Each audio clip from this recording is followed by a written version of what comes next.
ప్రసంగించదలుచుకోలేదు. ఎందుకంటే అనేక విషయాలు మన ముందుకు వచ్చాయి.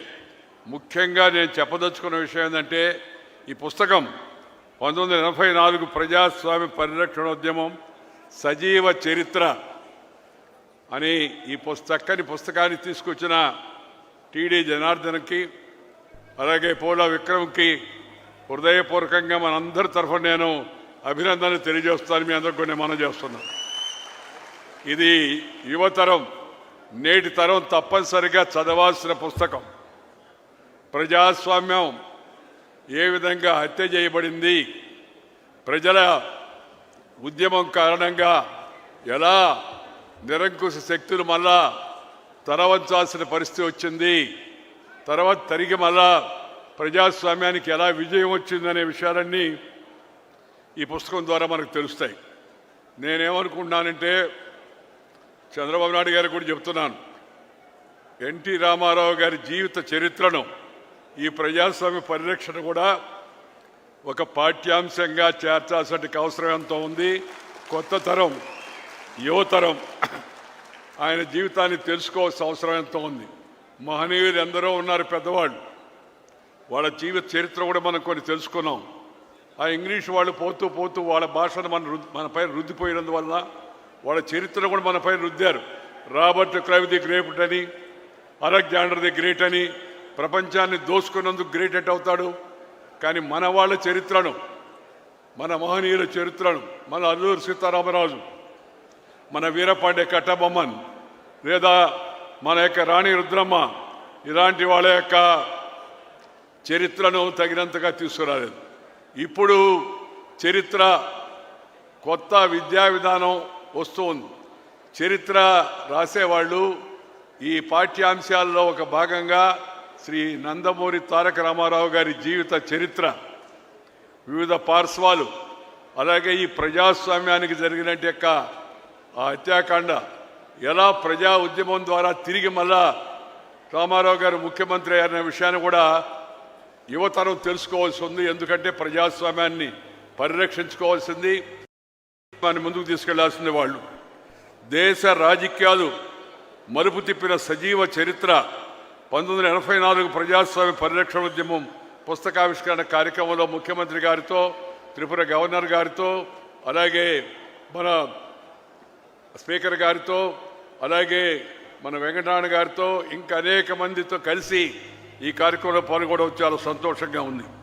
ఈ పుస్తకంలో రాసిన కొన్ని విషయాలతో నాకు ప్రత్యక్షంగా సంబంధం ఉంది. అందువల్ల నేను ఎక్కువగా మాట్లాడను. రామారావు గారిని అన్యాయంగా దించేసినప్పుడు అది ఆయన తెలుగుదేశం, మేము తెలుగుదేశం కాదు. అయినప్పటికీ కూడా ఆయన చంద్రబాబు నాయుడు గారంటే వాళ్ళ అల్లుడు, ప్లస్ వాళ్ళ పార్టీ, సహజంగా వాళ్ళు రామారావు గారికి సపోర్ట్ చేయడంలో చేయాల్సిన కర్తవ్యం వాళ్ళ పైన ఉంది. కానీ నేను, జైపారెడ్డి గారు, చన్నమనేని రాజేశ్వరరావు గారు, మా పార్టీలన్నీ, పి రామచంద్రారెడ్డి గారు, సుందరయ్య గారు, ఇలా అన్ని పార్టీల వాళ్ళందరం, ఓంకార్ గారు, వీళ్ళందరూ కూడా కలిసి ఎందుకు ఎన్టీ రామారావుని సపోర్ట్ చేశాం అని అంటే, ఆయన ప్రజాస్వామ్యయుద్ధంగా ఎన్నికైన పాపులర్ చీఫ్ మినిస్టర్.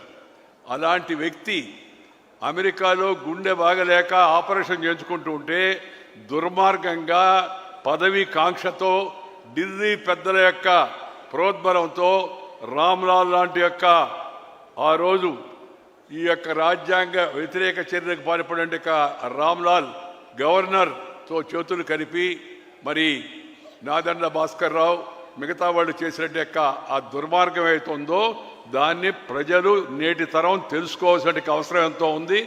ఆ రోజు జరిగింది అన్యాయం కాబట్టి మేము తెలుగుదేశం పార్టీ కాకపోయినా మేమందరం కూడా ఎందుకు సపోర్ట్ చేశామంటే, రామారావు గారికి ప్రజలు ఆయన ఎన్నుకున్నారు, ఆయనకు అన్యాయం జరిగింది.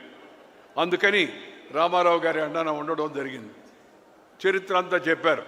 వారు ఇక్కడ జరిగింది, రామ్లాల్ వ్యవహరించిన తీరు, మాకు రాజ్భవన్లో అవకాశం ఇవ్వకపోవడం, ఆ తర్వాత అరెస్ట్ చేయడం, ఊరంతా తిప్పడం, అరెస్ట్ చేసి వ్యాన్ ఎక్కిచ్చారు. ఒక్క మాట చెప్తాను, వ్యాన్ ఎక్కిన తర్వాత అందరం దాంట్లో కూర్చున్న రామారావు గారు, ఉపేంద్ర గారు, చంద్రబాబు, నేను అందరం. డ్రైవర్ అడుగుతున్నాడు, సార్ ఎక్కడికి పోవాలని. ఇటు చూస్తే ఎవరు పోలీసు వాళ్ళు ఎవరు లేరు. ఎక్కడికి పోవాలంటే నేను చెప్పాను వాడికి, ఎక్కడికి పోయేది ఏముంది మొత్తం నగరం అంతా తిప్పబోయా అని చెప్పానండి. అంతకుముందు దాకా రామారావు గారు ముఖ్యమంత్రిగా ఉన్నాడు గంట కిందట. ఈ వ్యాన్లో కూర్చొని చేతికర్ర గడ్డం కింద పెట్టుకొని కూర్చోన్నాడు తిరిగిపోతుంటే. అందరికీ అప్పుడు టీవీలు లేవు, ఇంత ప్రచారం లేదు. వెంటనే అందరికీ ఆశ్చర్యం కలిగింది, ఓహో ఈయన్ని అరెస్ట్ చేశారనే విషయం జనానికి తెలిసేటికి అవకాశం కలిగింది.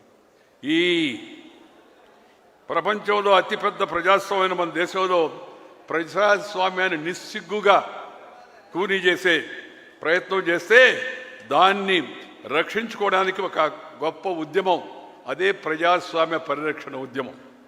చరిత్ర పుస్తకాల్లోనే కాదు, రాజనీతి శాస్త్రంలో కూడా చేర్చాల్సిన అంశం ఇది.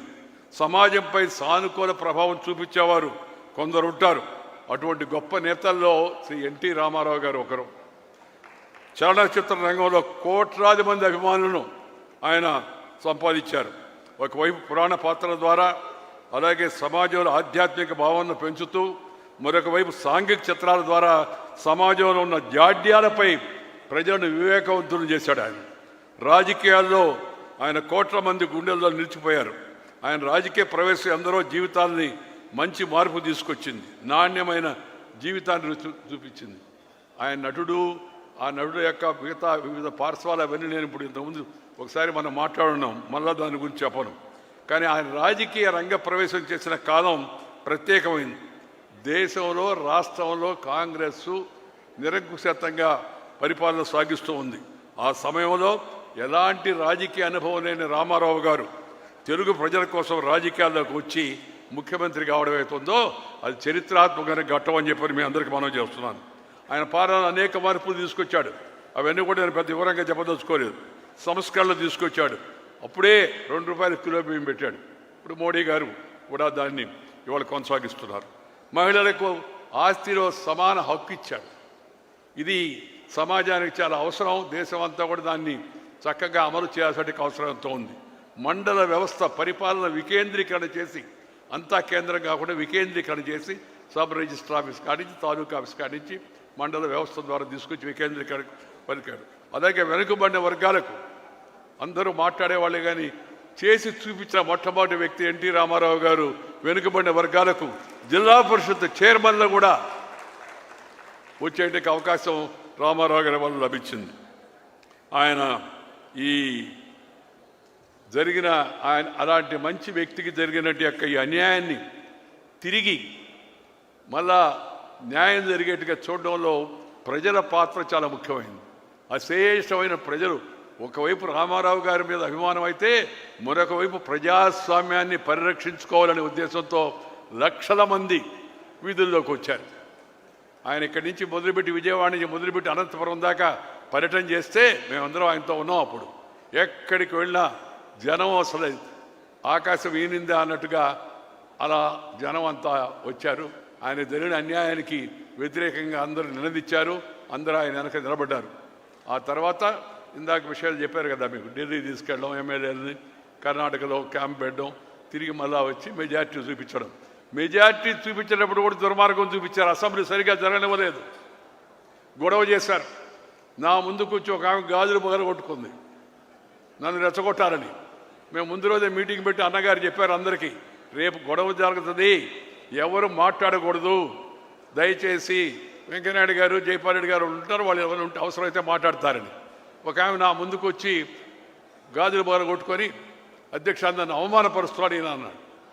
ఆయన అధ్యక్షుడు ఇటు చూశాడు, చూస్తే ఈయన నన్ను ద్రౌపది అంటున్నాడు ఆయన. అంటే నేను లేచి చెప్పాను, ద్రౌపది మహాపతివ్రత, ఆమె పేరు ఎందుకు వాడతారని నేను వాడానని చెప్పి. వాడనండి, అలాంటి పనులు చేయండి, ఎవరిని అవహేళన చేయడం అవమానం చేయడం నాకు ఇష్టం లేదని. అసెంబ్లీలో మెజార్టీ ఉందని తెలిసి కూడా ఆఖరి వరకు అధికారాన్ని పట్టుకొని వేలాడేట్టుగా చేశారు. తర్వాత చెప్తారు వాళ్ళు మేము మెజార్టీ ఉందని. మెజార్టీ రుజువైన తర్వాత కూడా వాళ్ళు అసెంబ్లీ సాక్షిగా అది ఎక్కడ రుజువు అవుతుందని అసెంబ్లీని సరిగా జరగనివ్వకుండా అనేక రకాలైన దుర్మార్గాలు ఆ రోజు చేయడం కూడా జరిగింది. ఈ శాసనసభ్యులు స్టూడియోలో ఉన్నప్పుడు తీసుకెళ్దామని ప్రయత్నం చేశారు. ఈ ఇందర్సేన్ రెడ్డి గారిని అప్పుడు ఆ స్టూడియో బయట కాపలాకి మనుషులందరూ తీసుకొచ్చి పెట్టి పని చంద్రశేఖర్ రెడ్డి గారికి పెట్టాము. అప్పుడు లోపల ఉండి వ్యూహరచన మిగతా విషయాలు నేను చూస్తుంటే వాళ్ళకి కావాల్సిన ఏర్పాట్లు మిగతా వసతి పద్ధతి అంతా కూడా చంద్రబాబు నాయుడు గారు చూశారు. అలా వాళ్ళని కాపాడుకొని ఇక్కడి నుంచి ఢిల్లీ తీసుకెళ్తుంటే దారి పొడవునా రైల్వే స్టేషన్ పైన దాడి చేయించారు. తిరిగి మళ్ళీ అక్కడ దాని ఆఖరికి ఢిల్లీకి పోతే మేము ఆలస్యంగా వచ్చామని చెప్పి జైల్ సింగ్ గారిని ఢిల్లీ నుంచి నార్త్ ఈస్ట్కి వెళ్ళి పొమ్మని చెప్పింది ఇందిరాగాంధీ. మీరు అపాయింట్మెంటు లేట్ అయిపోయింది అందుకని ఇవ్వద్దని. ఆయన జైల్ సింగ్ గారికి వాజ్పేయి గారు ఈయన రామారావు గారు అంటే అభిమానంకు ఆయన స్వామీజీ అంటుండేవాడు రామారావు గారిని చూసి. అటు రెండోది వాజ్పేయి గారు అద్వానీ గారు మాట్లాడారు, మీరు మాట ఇచ్చారు లేట్ అయినా కూడా ఉండి వాళ్ళ సంఖ్య ఉందో లేదో చూడండి అని. మేమందరం ఎమ్మెల్యేలు అక్కడికి వెళితే ఇంకా విచిత్రం. ఎమ్మెల్యేలు అందరం వెళ్ళి ఆయన కలిసాము, ఆయన చూశాడు. టీ తాగండి అన్నాడు గౌరవంగా. పాపం రాష్ట్రపతి గారు టీ తాగుతుంటే నాకు ఒక ఏడీసీ వచ్చి చెప్పాడు, సార్ నాయుడు గారు పక్కకు రండి అన్నాడు. ఏమన్నాను, అప్పుడు ఇవన్నీ లేవు టీవీలు ఇవన్నీ, టెలిప్రింటర్ ఉంది అక్కడికి వచ్చి చూడండి అన్నాడు. చూస్తే ఢిల్లీలో ఎవరైతే ఉన్నారో ఎమ్మెల్యేలు వాళ్ళలో కొంతమంది ఎమ్మెల్యేలు హైదరాబాదులో రాజ్భవన్ ముందు పెరేడ్ చేశారని. నేను ఇక్కడున్న మనుషుడు అక్కడిట పెరేడ్ చేస్తారని ఆశ్చర్యం కలిగింది. వెంటనే నేను రామోజీరావు గారికి ఫోన్ చేసి, సార్ ఆ ఎమ్మెల్యేలు ఎవరో వాళ్ళ పేర్లు కాస్త దయచేసి పంపించండి అని పేరు ఆయన కొద్దిసేపటికి పంపించాడు. పంపించిన తర్వాత రఘురాయ్ అని ఒక ఫోటోగ్రాఫర్ ఉన్నాడు ఇండియా టుడేలో. ఆ రఘురాయ్ గారిని అద్వానీ గారి ద్వారా పిలిపించి రామారావు గారిని బయట ఈ ఎమ్మెల్యేలందరినీ ఎవరైతే హైదరాబాద్లో ఉన్నారో ఆ ఎమ్మెల్యేలని ఢిల్లీలో రాష్ట్రపతి భవన్ బయట రామారావు గారి మధ్యలో కూర్చొని వాళ్ళు ఆ పక్క ఈ పక్క నిలబడి ఆ ఫోటో తీయించాం.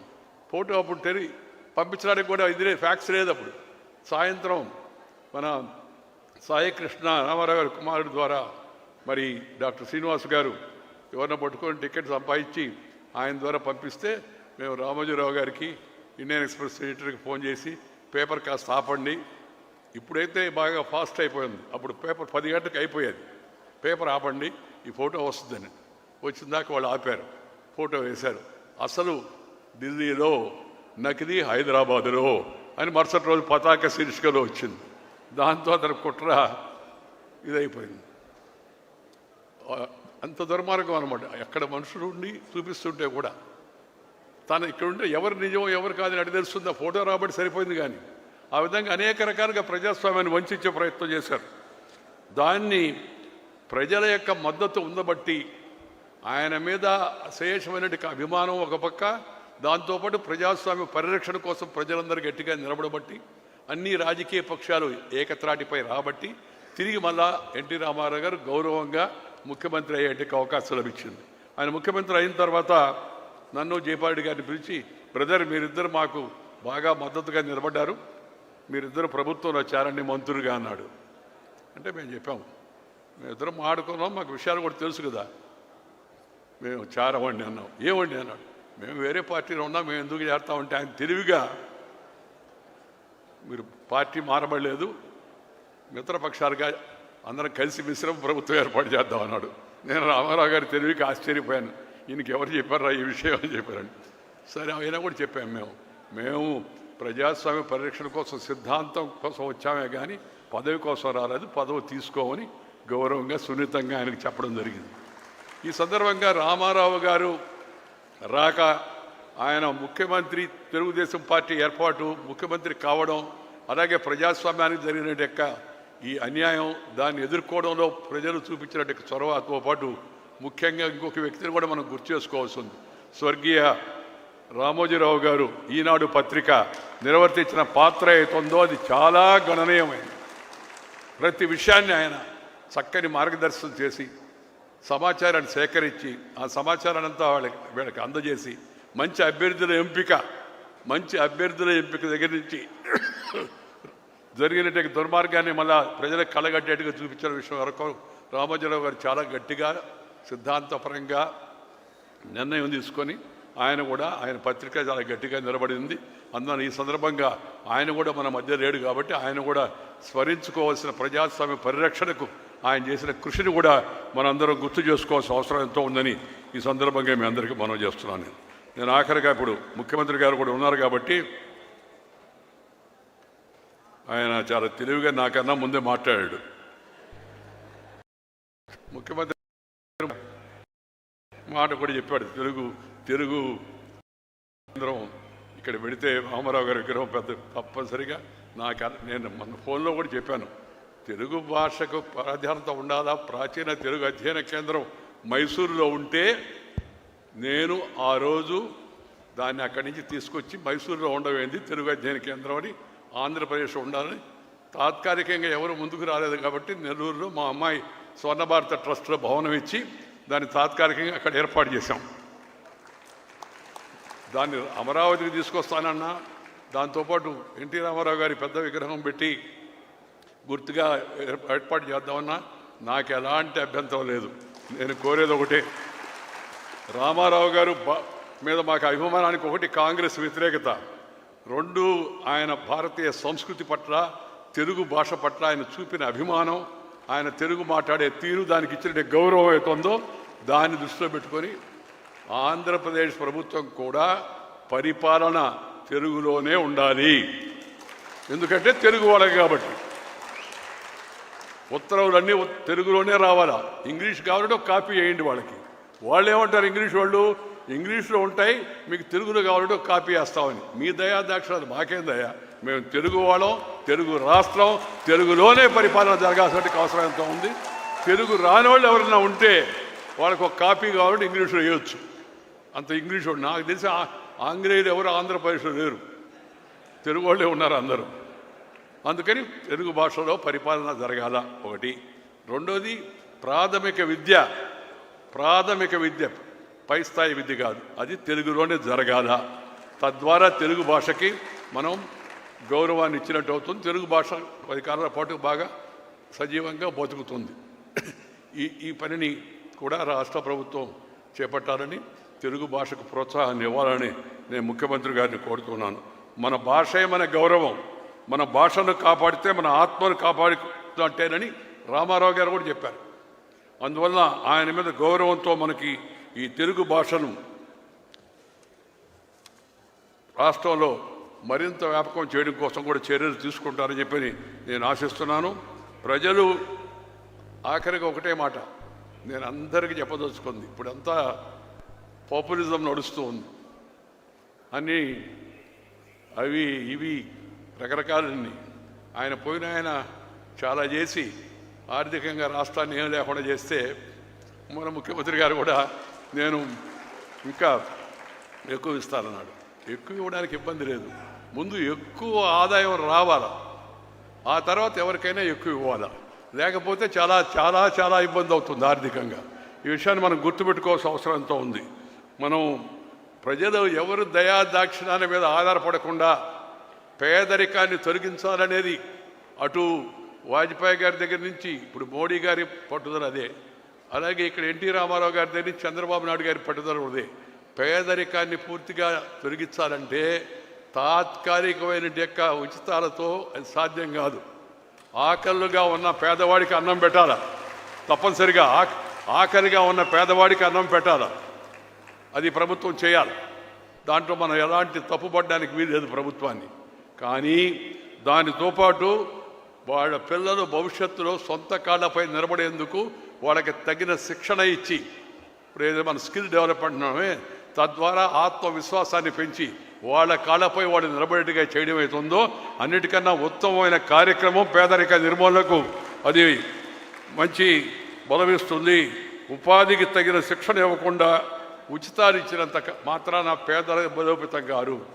దయచేసి అది గుర్తుపెట్టుకోవాలి అందరూ కూడా. ఈ ప్రభుత్వానికి అన్ని ప్రభుత్వాలు పోటీ పడుతూ ఉన్నాయి ఆ విషయంలో. సర్వశక్తి సంపన్నమైన భారత నిర్మాణంలో యువత పాత్ర కీలకం. యువత జనాభా ఎక్కువగా ఉండడం కూడా భారత్ కలిసి వచ్చే విషయం. ఆ మధ్య ముఖ్యమంత్రి గారు ఒక మాట చెప్పారు, మనం జనాభా తగ్గుతోంది, ఆ వృద్ధి రేటు కూడా అని. నేను మొదట్లో ఆలోచిస్తే ఏంట్రా పేదరికం పోవాలి కానీ జనాభా పెరగాలంటాడని నేను అనుకున్నా. కానీ జపాన్ ఆ దేశాల యొక్క చరిత్ర చూసి అధ్యయనం చేసిన తర్వాత ముఖ్యమంత్రి గారు చెప్తున్న విషయంలో కాస్త ఇది ఉంది, దాన్ని కూడా మనం దృష్టిలో పెట్టుకోవాల్సిన అవసరం ఎంతో ఉంది. అయితే ఒకవైపు పేదరిక నిర్మూలన, దానికి కావాల్సిన శిక్షణ ఇవ్వడం, వాళ్ళకి కావాల్సిన రుణం ఇవ్వడం, వాళ్ళకి కావాల్సిన ఇవాళ చెప్పారు చాలా తక్కువ వడ్డీకే రుణాలు ఇస్తామని చెప్పని, చాలా సంతోషం. ఆ విధంగా చేయూతనివ్వాల. చేప పట్టేది నేర్పించాలే కానీ చేప ఉచితంగా ఇచ్చేది అలవాటు చేయకూడదు అనేది నా నమ్మకం. ఈ వడ్డీ రేటు తగ్గించడం ఏమవుతుందో దానివలన మేలు జరుగుతుంది పేదలకి. దానివల్ల మరింత మంది ఆ విద్యారంగంలోకి వచ్చే అవకాశం ఉంది. కాబట్టి శిక్షణ, skill development one of the favourite subjects of Chandrababu Naidu also. ఈ టెక్నాలజీ ఇవన్నీ అధునూతనంగా పెరుగుతున్నప్పుడు ఈ స్కిల్ డెవలప్మెంట్ మీద తగినంత ఫోకస్ చేసి ఆ పిల్లలకు తగిన శిక్షణ ఇస్తే వాళ్ళు భవిష్యత్తులో సొంత కాళ్ళపై నిలబడతారు. అమ్మాయిలు కూడా సొంత కాళ్ళపై నిలబడతారు. అది చాలా మంచిది. అలాంటి పని మరింత దీంతో చేయాలని నేను కోరుతున్నాను. పనిచేసే సామర్థ్యం వయస్సు ఉన్నవారికి ఉచిత పథకాలు అవసరం లేదు. నిస్సహాయులు, వృద్ధులు, ఆసరా లేని వాళ్ళు ఉంటే అలాంటి వర్గాలకు తప్పనిసరిగా ఈ ఉచితాలు మనం అందజేయాల్సిన అవసరం ఎంతో ఉంది.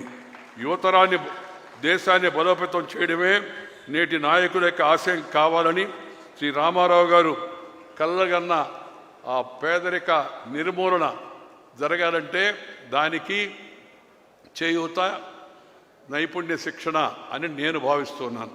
దానికి మరింత ప్రాధాన్యత ఇవ్వాలని చెప్పని నేను ముఖ్యమంత్రి గారిని కోరుతూ మరొకసారి చంద్రబాబు నాయుడు పరిపాలనా దక్షుడు, దాంట్లో అనుమానం లేదు. అనుకుని నిర్ణయం తీసుకుంటే దాన్ని చేయగలడు. ఆ నిర్ణయాలు తొందరగా అమలు చేయాలనేది నేను కోరుకునేది. ఒకవైపు పోలవరాన్ని పూర్తి చేయడం, అమరావతి నగరాన్ని మంచి అభివృద్ధి పదంలో తీసుకొచ్చి దాన్ని చక్కగా మా ముందే మేమందరం తిరుగుతున్నప్పుడే ఇవన్నీ వాస్తవంగా రూపుదాల్చాలనేది మా కోరిక, ఇంకేమీ లేదు. నాకు ఇప్పుడు వయసు 76 ఏళ్ళు. పెద్దగా మా ఇద్దరికి తేడా లేకపోయినా 76 ఏళ్ళు. ఈ మిగిలిన సమయంలో ఈ అమరావతి అభివృద్ధి చెందడం, పోలవరం పూర్తయి ఆ నీరు మిగతా ప్రాంతాలకు, రాయలసీమకు కూడా పారే విధంగా చూడడం ఏతుందో ఇవి చూస్తే మనసుకు ఎంతో సంతోషం కలుగుతుంది. ఎందుకంటే నేను రాజకీయాల్లో లేను, పోటీ చేయను, పదవుల్లోకి ఇంకా రాను. ఎందుకంటే దేశంలో 2వ అత్యున్నత రాజ్యాంగ పదవి అలంకరించిన తర్వాత ఇంకే పదవిలోకి పోతాం మళ్ళా. అలాంటి ఆలోచన కూడా నాకు లేదు. నన్ను అయినా ఆ మధ్య ఎవరు అడిగారు, ఏం సార్ మీరు ఇటు తిరుగుతున్నారు, ఏమైనా ఉందా మళ్ళా అని. ఏం లేదయ్యా, జనానికి నా అభిప్రాయాలు చెప్పాలా, యువతకు నా అభిప్రాయాలు చెప్పాలా. పదవి విరమణ చేశానే కానీ పెదవి విరమణ చేయలేదు. అందుకని తిరిగి యువతలో మంచి ఉత్సాహాన్ని కలిగించేందుకు, నాకున్న అనుభవాన్ని వాళ్ళతో పంచుకునేందుకు, తద్వారా వాళ్ళని అభివృద్ధిలో పెంచుకునేందుకు ఆ ప్రయత్నం చేస్తున్నాను కానీ తప్పితే మరొక రాజకీయ కారణం లేదన్నా. కాబట్టి ముఖ్యమంత్రి గారు ఆ విషయంలో శ్రద్ధ తీసుకొని వాటికి 2కి ప్రయారిటీ ఇచ్చి త్వరగా వాటిని పూర్తి చేయించాలని, త్వరగా అంటే రాత్రి కావు కదా, తగిన సమయంలో. దాంతోపాటు తెలుగు భాషకు ప్రాధాన్యత ఇచ్చి తెలుగు మాధ్యమాన్ని మరింత గుర్తింపు తీసుకొచ్చి ఇంగ్లీష్ నేర్పించాలి, తప్పేమీ లేదు. ఇంగ్లీష్ ఎవరొద్దన్నారు? నేను ఎప్పుడు చెప్తుంటాను, తెలుగు కళ లాంటిది, ఇంగ్లీషు కళ్ళజోడు లాంటిది. కళ్ళుంటే కళ్ళద్దాలు పనిచేస్తాయి, కళ్ళు లేనివాడికి కళ్ళద్దాలు పెట్టండి. తర్వాత ఇంగ్లీష్ కూడా తప్పనిసరిగా నేర్పించాలి.